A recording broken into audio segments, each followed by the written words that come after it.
మనందరం కూడా ఒక తీర్మానం చేసుకోవాలి. దేవా, నా యొక్క జీవితంలో ఇకపైన నీకు తప్పించి వేరొక దానికి నేను ప్రాధాన్యత ఇవ్వను. నిజమే, జీవితంలో మిగతా అన్నీ కూడా మనకు అవసరమే, అవన్నీ కూడా కావాలి.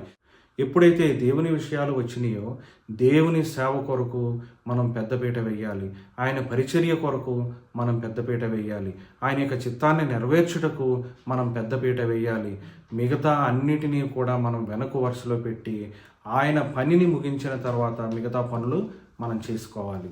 ఈ యొక్క నూతనమైనటువంటి తీర్మానంతో నూతన సంవత్సరంలో మనం అడుగు పెట్టాలని, మన యొక్క హృదయాలను ఆయన కొరకు సిద్ధపరచుకోవాలని ప్రభు అయిన యేసుక్రీస్తు నామం పేరట నేను మిమ్మల్ని హెచ్చరిస్తూ ఉన్నాను.